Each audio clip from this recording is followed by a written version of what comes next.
The day everything ended. The rain was coming down in thin, cold sheets when the last prayer was spoken. I remember staring at the mud on my shoes, thinking how strange it was that something so small could feel heavier than my entire body. Both my parents were gone. Not slowly, not peacefully. A car accident on a highway they had driven 1,000 times before. One phone call, two coffins, and a silence that followed me everywhere. My name is Daniel. I was adopted when I was 6 months old. That fact never mattered, until it mattered more than anything. At the funeral, my older sister Rebecca stood across from me. She was 4 years older, biological, confident. She wore black like armor. No tears, no shaking hands, no eye contact. People told me she was being strong. I didn't realize yet that strength and cruelty often wear the same face. When the service ended, people hugged me, told me how lucky my parents were to have me. Rebecca said nothing. She left early. I stayed until the cemetery was empty. That should have been my warning. The house that raised me. The house was quiet in a way that hurt. Every sound echoed. The stairs creaked differently without my dad's heavy steps. The kitchen smelled empty without my mom's coffee. I had moved back 2 years earlier when my mother got sick. I cooked meals. I handled medications. I paid half the bills. Rebecca lived 3 states away.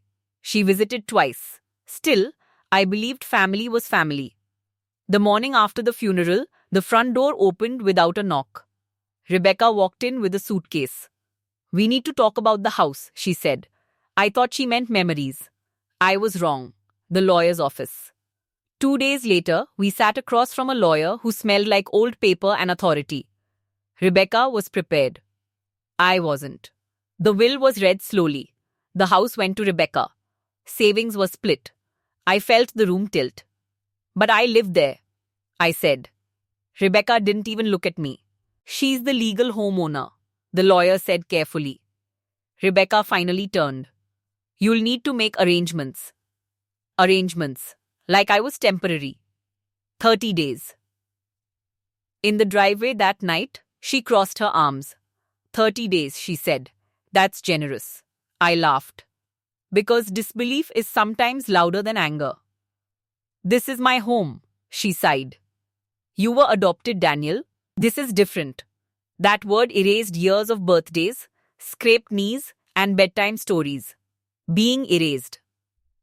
Rebecca began changing the house. Locks. Passwords. Photos. The pictures with me disappeared first. One night, I found a box on my bed. My childhood. Packed. "This will help you move faster," she said. I realized then she wasn't grieving. She was reclaiming. My mother's letter. In my parents' bedroom, hidden in a drawer, I found a letter. Written to me. My mother's handwriting shook across the page. "Daniel, you were chosen. Loved. Wanted. Blood never mattered. This house was always your home. Don't let anyone tell you otherwise." I cried until my chest hurt, forced out. Rebecca didn't wait 30 days. Movers arrived after 2 weeks. She told them I was a tenant. That night, I packed what I could carry. She watched. No apology. I left, sleeping in my car. I slept in my car for 3 nights, then on a coworker's couch. I worked, saved, survived. The letter stayed in my pocket. The call. 6 months later, Rebecca called. The house had foundation damage, taxes unpaid. She was drowning. She asked for help. I said no. What family really means. I built my own life. A small apartment, chosen family, peace. Rebecca never apologized. But I didn't need it. Because I learned something my parents always knew. Family isn't blood.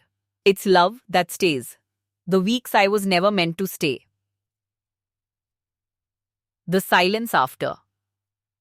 The house didn't feel like mine anymore. Even before I left. Rebecca walked through it like a landlord inspecting damage. Every creak annoyed her. Every object reminded her I was still there. She spoke in short sentences, professional ones. Don't touch that. I'll be keeping this. You can take what's yours. What was mine suddenly became a question.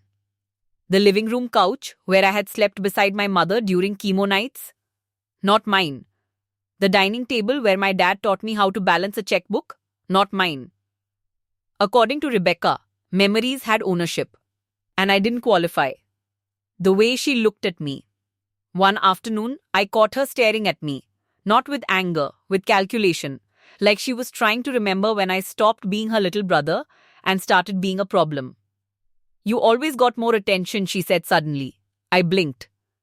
What? Mom hovered over you. Dad too. You were fragile. I laughed softly.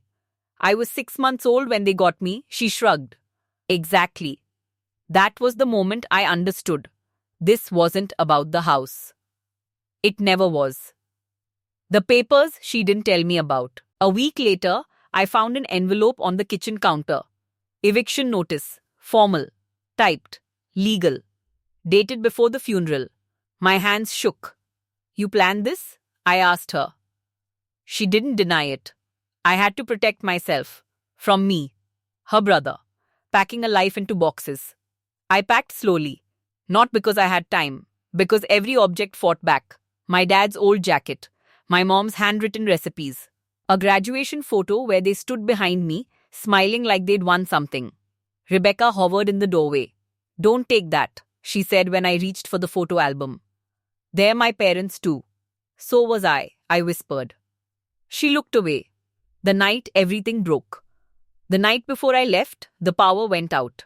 A storm. The house went dark. For a moment, it felt like old times. Candles, shadows, quiet. Then Rebecca spoke. You know they never would have left you the house, she said. I didn't answer.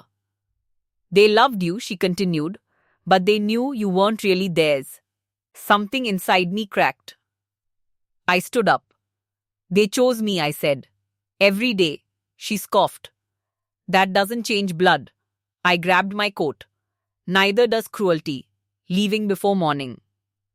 I didn't wait for sunrise. I loaded my car in the dark. The maple tree in the yard swayed in the wind, branches scraping the house like a goodbye. I left the key on the counter.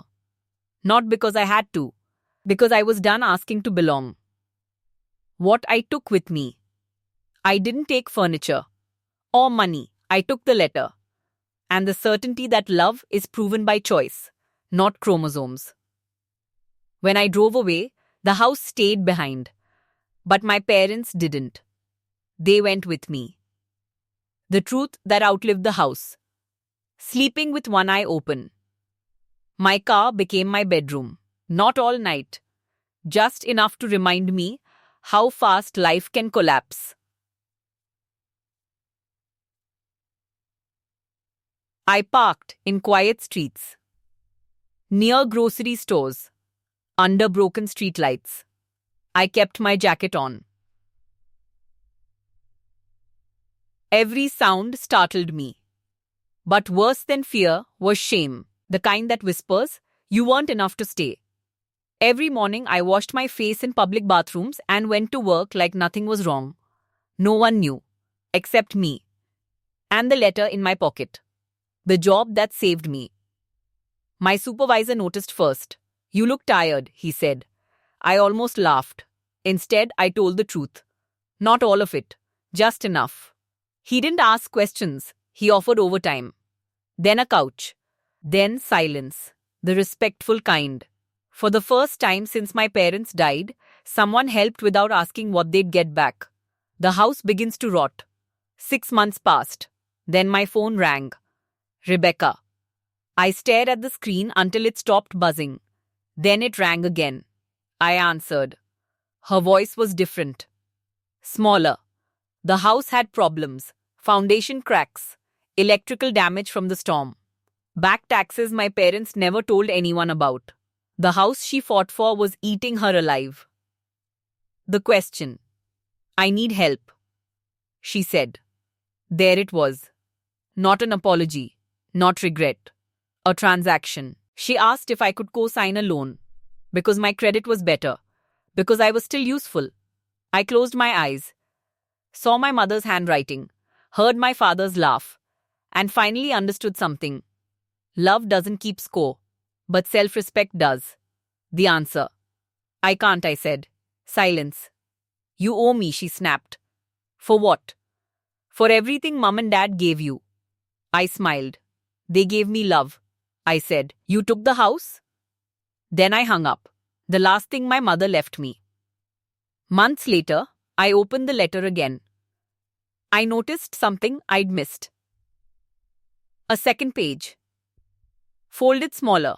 It was a copy of an old document. A handwritten note attached. If anything happens before we change the will, remember this. The house was meant to protect you, not divide you. I am sorry if it ever does the opposite. They had planned to change it. They just ran out of time. I didn't feel anger. Only peace. A home that couldn't be taken. I moved into a small apartment. Second floor. Thin walls. But it was mine. I hung one photo on the wall. Me. My parents. Smiling. No titles, no labels. Just family. What I learned. Being adopted never made me less. It made me chosen. Rebecca kept the house. But I kept what lasts. Dignity. Love. And the courage to walk away. Some people inherit houses. Others inherit hearts. I know which one built my future. The end.